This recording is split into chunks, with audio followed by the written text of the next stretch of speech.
Swiss Tamil ரிவ்யூயின் இன்றைய இரவு நேர பிரதான செய்திகள். விரிவான செய்திகளுக்கு முன்னர் இன்றைய தலைப்புச் செய்திகள்.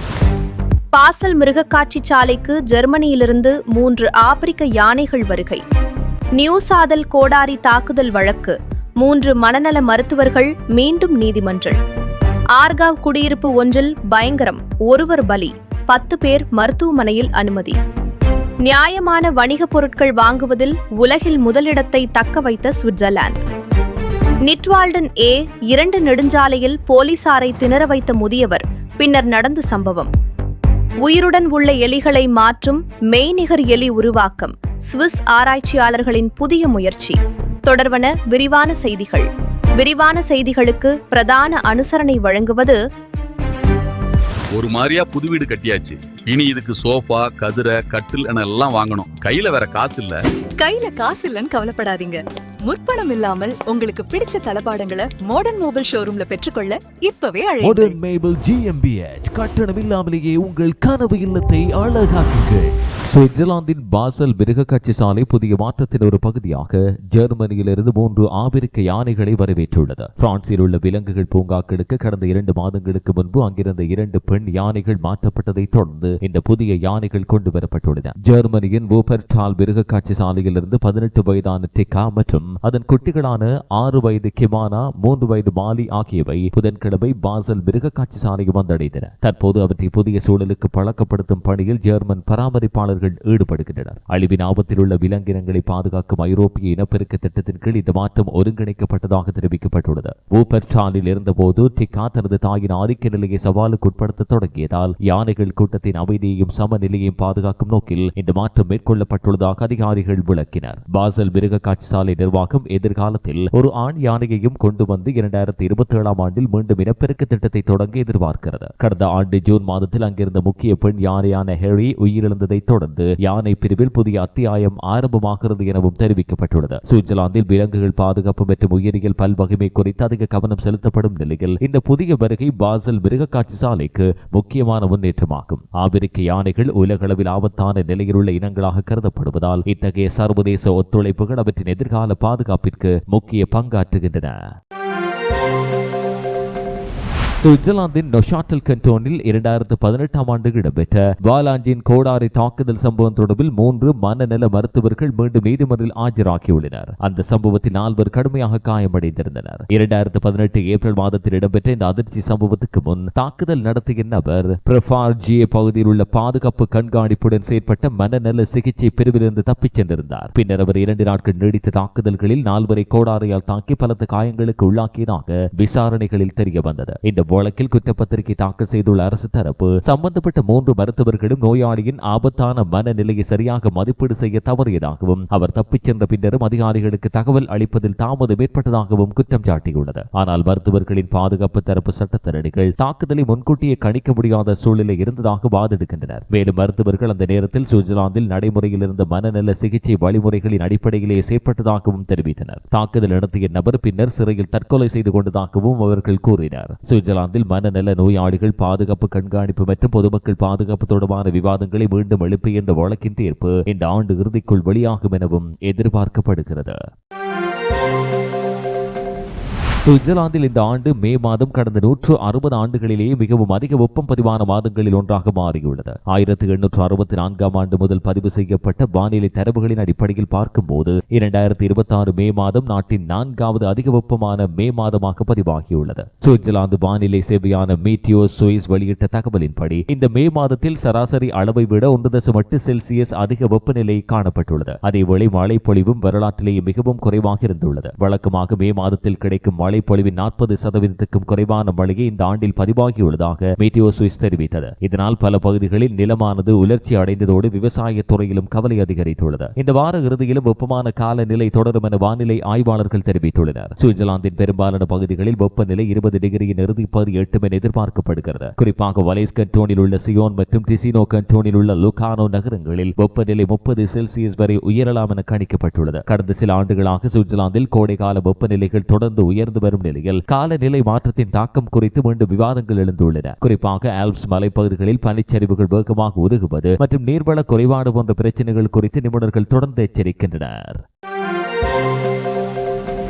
நியாயமான விலையிலும் சமூக பொறுப்புடனும் விற்பனை செய்யப்படும் ஃபேர் ட்ரேட் பொருட்களை அதிக அளவில் வாங்கும் நாடுகளில் சுவிட்சர்லாந்து மீண்டும் உலகின் முதலிடத்தை தக்க வைத்துள்ளது. அந்நாட்டின் சூப்பர் மார்க்கெட்டுகள் கடுமையான விலை போட்டியில் ஈடுபட்டு வரும் நிலையிலும் இந்த சாதனை பதிவு செய்யப்பட்டுள்ளது. கடந்த ஆண்டில் சுவிட்சர்லாந்தில் சான்று அளிக்கப்பட்ட ஃபேர் ட்ரேட் பொருட்களின் விற்பனை 6.3% அதிகரித்து 1.08 பில்லியன் சுவிஸ் பிராங்குகளை எட்டியுள்ளது. இதன்படி நாட்டில் ஒருவரின் சராசரி ஃபேர் ட்ரேட் செலவு 119 பிராங்குகளாக உயர்ந்துள்ளது. அதே காலப்பகுதியில் சுவிட்சர்லாந்தின் மொத்த மளிகை பொருள் விற்பனை வளர்ச்சி வரும் 2.5% இருந்த போதிலும் ஃபேர் ட்ரேட் பொருட்களுக்கு மக்கள் அதிக ஆதரவு வழங்கியிருப்பது கவனத்தை ஈர்த்துள்ளது. தற்போது சுவிட்சர்லாந்து முழுவதும் உள்ள கடைகளில் 3600க்கும் அதிகமான ஃபேர் ட்ரேட் பொருட்கள் விற்பனை செய்யப்படுகின்றன. கோபி, சாக்லேட், வாழைப்பழம், மலர்கள், பருத்தி ஆடைகள் உள்ளிட்ட பல்வேறு பொருட்கள் இந்த பட்டியலில் இடம்பெறுகின்றன. வளர்ந்து வரும் நாடுகளில் உள்ள விவசாயிகள் மற்றும் தொழிலாளர்களுக்கு நியாயமான ஊதியம் மற்றும் பாதுகாப்பான வேலை சூழலை உறுதி செய்வதே ஃபேர் ட்ரேட் திட்டத்தின் முக்கிய நோக்கம். இதற்காக சுற்றுச்சூழல் பாதுகாப்பு மற்றும் நிலைத்த உற்பத்திக்கு முக்கியத்துவம் வழங்கப்படுகிறது. இந்த துறையில் சுவிட்சர்லாந்து தொடர்ந்து முன்னணியில் இருப்பதன் மூலம் சமூக பொறுப்புமிக்க நுகர்வு பழக்கம் அந்நாட்டு மக்களிடையே அதிகரித்து வருவதாக ஆய்வாளர்கள் மதிப்பிடுகின்றனர். இதன் மூலம் ஜெர்மனி மற்றும் நெதர்லாந்து போன்ற நாடுகளையும் சுவிட்சர்லாந்து பின்னுக்கு தள்ளியுள்ளமை குறிப்பிடத்தக்கது.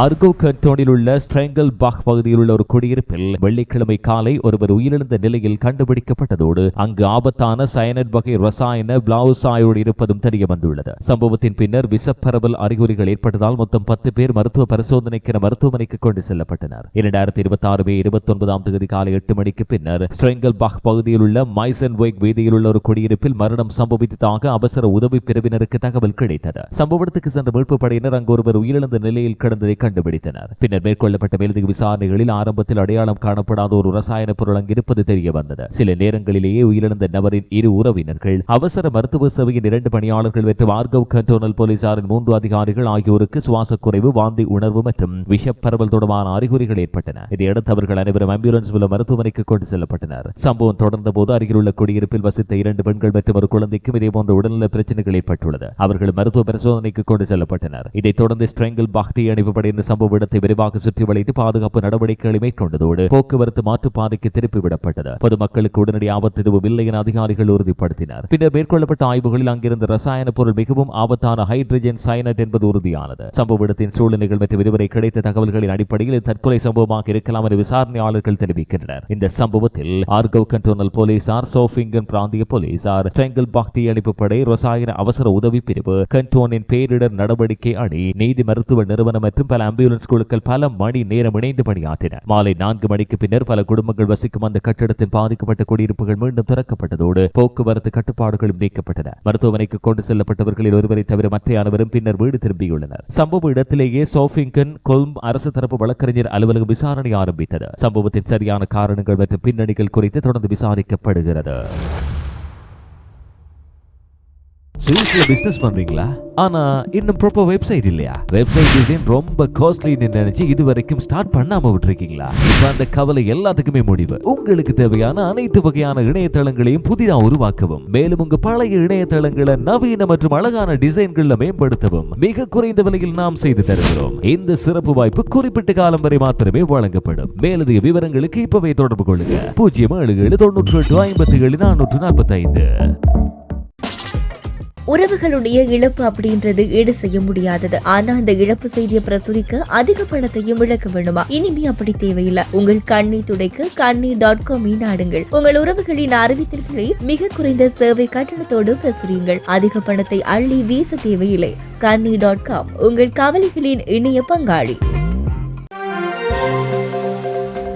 டிசினோ கண்டோனில் முதியவர்களை குறிவைத்து மேற்கொள்ளப்பட்ட தொலைபேசி மோசடி முயற்சியோடு தொடர்புடையதாக சந்தேகப்படும் 2 இத்தாலியர்கள் கைதாகியுள்ளதாக டிசினோ கண்டோனல் காவல்துறை மற்றும் அரசு தரப்பு வழக்கறிஞர் அலுவலகம் தெரிவித்துள்ளது. 2026 மே 20 இத்தாலியில் வசித்து வந்த 20 மற்றும் 23 வயதுடைய 2 இத்தாலிய பிரஜைகள் லுகானோ பகுதியில் கைதாகினர். இவர்கள் ஷாக் அழைப்புகள் எனப்படும் மோசடி முறையின் மூலம் வயதான மக்களை ஏமாற்ற முயன்றதாக விசாரணையாளர்கள் சந்தேகிக்கின்றனர். இந்த விசாரணையில் முக்கிய முன்னேற்றம் ஏற்பட காரணமாக இருந்தது பொதுமக்கள் உடனடியாக இணைந்த அவசர அழைப்பு மையமான செக்கால் மையத்துக்கு தகவல் வழங்கியது என அதிகாரிகள் தெரிவித்தனர். தகவல் கிடைத்தவுடன் உடனடியாக விசாரணைகள் ஆரம்பிக்கப்பட்டதோடு போலீஸ் ரோந்து குழுக்கள் விரைந்து நடவடிக்கை எடுத்ததால் சந்தேக நபர்கள் கைதாகினர். விசாரணைகளின்படி மோசடி செய்தவர்கள் தங்களை போலீஸ் அதிகாரிகளின் அறிமுகப்படுத்தி பாதிக்கப்பட்டவர்களின் குடும்ப உறுப்பினர் ஒருவர் கொள்ளை சம்பவத்தில் சிக்கியுள்ளதாக பொய்யான தகவலை தெரிவித்துள்ளனர். பின்னர் அந்த குடும்ப உறுப்பினரை காப்பாற்ற வேண்டும் என்ற பெயரில் பணமும் நகைகளும் ஒப்படைக்குமாறு பலமுறை அழுத்தம் கொடுத்துள்ளனர். இத்தகைய மோசடி முறைகள் சுவிட்சர்லாந்தில் கடந்த சில ஆண்டுகளாக அதிகரிக்கும் நிலையில் குறிப்பாக முதியவர்கள் இலக்காக தேர்வு செய்யப்படுகின்றனர். கடந்த சில வாரங்களில் மாத்திரம் இதுபோன்ற மோசடி முயற்சிகள் கணிசமாக அதிகரித்திருப்பதாகவும் டிசினோ கண்டோனல் காவல்துறை தெரிவித்தது. அதிகாரிகள் பொதுமக்களுக்கு எச்சரிக்கை விடுத்துள்ளதோடு சந்தேகத்துக்கிடமான தொலைபேசி அழைப்புகள் வருவாயின் உடனடியாக போலீசாருக்கு தகவல் வழங்குமாறும் கேட்டுள்ளனர். தொலைபேசி மோசடிகள் குறித்து மேலதிக தகவல்கள் மற்றும் பாதுகாப்பு ஆலோசனைகள் டிசினோ கண்டோனல் காவல்துறையின் தகவல் தளங்களில் வெளியிடப்பட்டுள்ளன. சூரிச் கண்டோனில் உள்ள டியட்டிகோன் பகுதியில் செய்யப்பட்டு வந்த ஒரு அழகு கூடத்தில் சட்டவிரோதமாக பொட்டாக்ஸ் அழகு சாதன சிகிச்சைகள் வழங்கப்பட்டதாக சந்தேகப்பட்ட நிலையில் யுக்ரைனைச் சேர்ந்த பெண்ணும் ஜெர்மனியை சேர்ந்த மருத்துவரும் கைதாகினர். சூரிச் கண்டோனில் காவல்துறை கடந்த செவ்வாயன்று மேற்கொண்ட சோதனையின் போது இந்த நடவடிக்கை இடம்பெற்றுள்ளது. விசாரணைகளின் போது அங்கு பல்லாயிரம் சுவிஸ் பிராங்குகள் பணமாகவும் பல்வேறு மருந்துகளும் பொட்டாக்ஸ் மற்றும் ஹயலூரோன் தயாரிப்புகளும் கைப்பற்றப்பட்டன. போலீஸ் விசாரணைகளின்படி சம்பந்தப்பட்ட இருவரும் தேவையான அதிகாரப்பூர்வ அனுமதிகளின்றி அழகு சாதன மருத்துவ சிகிச்சைகளை வழங்கி வந்துள்ளனர். குறிப்பாக பொட்டாக்ஸ் ஊசி சிகிச்சைகள் முறையற்ற வகையில் மேற்கொள்ளப்பட்டுள்ளன. 45 வயதுடைய யுக்ரைன் பெண்ணிடம் சூரிச் கண்டோனில் இத்தகைய சிகிச்சைகளை வழங்குவதற்கு தேவையான தொழில்துறை தகுதிகள் அல்லது சான்றிதழ்கள் இல்லை என்றும் வேலை அனுமதிகளும் பெறப்படவில்லை என்றும் அதிகாரிகள் தெரிவித்தனர். அதேவேளை கைது செய்யப்பட்ட 72 வயதான ஜெர்மன் மருத்துவருக்கும் சூரிச் கண்டோனில் மருத்துவ சேவைகளை வழங்க தேவையான கண்டோனில் தொழில் புரியும் அனுமதி இல்லை என்பது விசாரணையில் தெரிய வந்தது. இதைத் தொடர்ந்து நடத்தப்பட்ட வீட்டு சோதனையில் பல்வேறு ரசாயன பொருட்கள் மற்றும் மருந்துகள் கைப்பற்றப்பட்டன. அவற்றில் சில மருந்துகள் சுவிட்சர்லாந்தில் அதிகாரப்பூர்வ அனுமதி பெறாதவையாக இருந்துள்ளன. சூரிச் கண்டோனல் போலீசார் இருவரையும் கைது செய்து சம்பந்தப்பட்ட அரசு தரப்பு வழக்கறிஞர் அலுவலகத்திடம் ஒப்படைத்துள்ளனர். இந்த சம்பவம் தொடர்பான மேலதிக விசாரணைகள் தொடர்கின்றன. சுவிட்சர்லாந்தில் அண்மை காலமாக சட்டவிரோத அழகு சாதன சிகிச்சைகள் குறித்து அதிகாரிகள் கடுமையான கண்காணிப்புகளை மேற்கொள்கின்றனர். குறிப்பாக பொட்டாக்ஸ் மற்றும் ஹயலூரோன் சிகிச்சைகள் தகுதி பெற்ற நிபுணர்களால் மாத்திரமே மேற்கொள்ளப்பட வேண்டும் என சுகாதார அதிகாரிகள் மீண்டும் எச்சரித்துள்ளனர். சுவிட்சர்லாந்தில் அரிதாக கிடைக்கும் சிறப்பு திறன்கள் கொண்ட பணியாளர்களுக்கு அதிக சம்பள உயர்வு கிடைத்து வருவதாக வேலைவாய்ப்பு நிறுவனமான அடேகோ வெளியிட்ட புதிய ஆய்வு தெரிவிக்கிறது. 15,000க்கும் அதிகமான வேலை நேர்முக பேட்டிகளின் தரவுகளை அடிப்படையாக கொண்டு இந்த ஆய்வு மேற்கொள்ளப்பட்டுள்ளது. ஆய்வின்படி பல நிறுவனங்கள் தற்போது பணியாளர்களின் எண்ணிக்கையை பொதுவாக அதிகரிப்பதற்கு பதிலாக குறிப்பிட்ட திறமைகள் கொண்ட நிபுணர்களை மாத்திரமே இலக்காக கொண்டு பணியில் அமர்த்துகின்றன. இதனால் பொதுவான பணிகளில் சம்பள உயர்வு மிதமான அளவில் இருந்தாலும் AI, சஸ்டைனபிலிட்டி மற்றும் ESG துறைகளில் நிபுணத்துவம் பெற்றவர்களுக்கு அதிக அளவில் சம்பள உயர்வு கிடைக்கிறது. அடேகோவின் மதிப்பீட்டின்படி சம்பள உயர்வு இனி பதவி நிலையை விட திட்டங்களுக்கு வழங்கும் பங்களிப்பு மற்றும் பெறப்பட்ட முடிவுகளை அடிப்படையாக கொண்டு தீர்மானிக்கப்படுகிறது. மேலும் சூரிச் மற்றும் அதை சுற்றியுள்ள பகுதிகளில் பணிபுரிபவர்கள் தேசிய சராசரியை விட ஆண்டுக்கு 5,000 முதல் 10,000 சுவிஸ் பிராங்குகள் வரை அதிக வருமானம் பெறுகின்றனர். இதை வேலைவாய்ப்பு சந்தையில் சூரிச் பிரீமியம் என குறிப்பிடுகின்றனர்.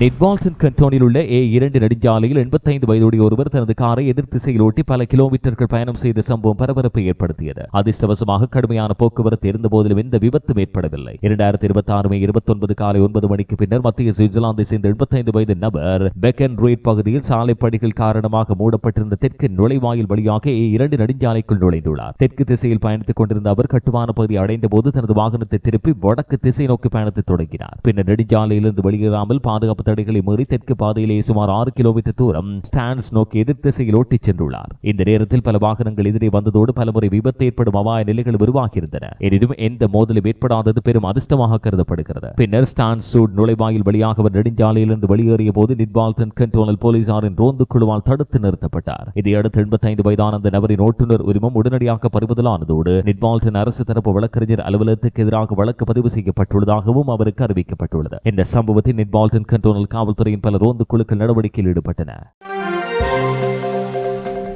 சுவிட்சர்லாந்து ஆராய்ச்சியாளர்கள் உயிரோடு உள்ள ஆய்வக எலிகள் மீது மேற்கொள்ளப்படும் பரிசோதனைகளுக்கு மாற்றாக செயற்கை நுண்ணறிவு அடிப்படையிலான மெய்நிகர் எலி மாதிரியை உருவாக்கியுள்ளனர். இந்த புதிய தொழில்நுட்பம் மருந்து ஆய்வுத் துறையில் முக்கிய முன்னேற்றமாக பார்க்கப்படுகிறது. சுவிட்சர்லாந்து பொருட்கள் அறிவியல் மற்றும் தொழில்நுட்ப மத்திய ஆய்வு நிறுவனமான எம்பா வெளியிட்ட தகவலின்படி புதிய செயற்கை நுண்ணறிவு முறைமையின் மூலம் புதிய மருந்து செயற்பாட்டு பொருட்களின் தாக்கங்களை கணினி வழியாக மதிப்பிட முடியும். இதன் மூலம் உயிரினங்கள் மீது மேற்கொள்ளப்படும் பரிசோதனைகளை குறைக்க உதவும் என நம்பப்படுகிறது. குறிப்பாக குறிப்பிட்ட பண்புகளை கொண்ட நானோ துகள்கள் மனித உடலின் பல பகுதிகளில் எவ்வாறு பரவுகின்றன என்பதை இந்த AI மாதிரி கணக்கிடுகிறது. மூளை கட்டி சிகிச்சைகளுக்கான புதிய மருந்துகளை உருவாக்குவதில் இது மிகவும் முக்கியமானதாக பார்க்கப்படுகிறது. ஏனெனில் சில நானோ துகள்களுக்கு இரத்த மற்றும் மூளைக்கிடையிலான பாதுகாப்பு தடையை கடந்து செல்லும் திறன் உள்ளது. இதனால் மருந்துகளை நேரடியாக மூளைக்குள் கொண்டு செல்லும் சிகிச்சை முறைகளை ஆராய்வதில் இந்த தொழில்நுட்பம் உதவக்கூடும் என விஞ்ஞானிகள் நம்புகின்றனர். மருந்து உருவாக்கத் துறையில் பாதுகாப்பான மற்றும் வெகுமான முடிவுகளை எடுக்க இந்த AI முறைமை எதிர்காலத்தில் முக்கிய தீர்மான உதவிக்கருவியாக அமையும் என எம்பா ஆராய்ச்சியாளர்கள் நம்பிக்கை வெளியிட்டனர். இந்த அளவோடு சுவிஸ் தமிழ் டிவியின் இன்றைய பிரதான செய்திகள் நிறைவுக்கு வருகின்றன. இதுபோன்ற மேலதிக செய்திகளை பார்வையிட எங்களுடைய பிரதான இணையதளமான swisstamiழ்media.com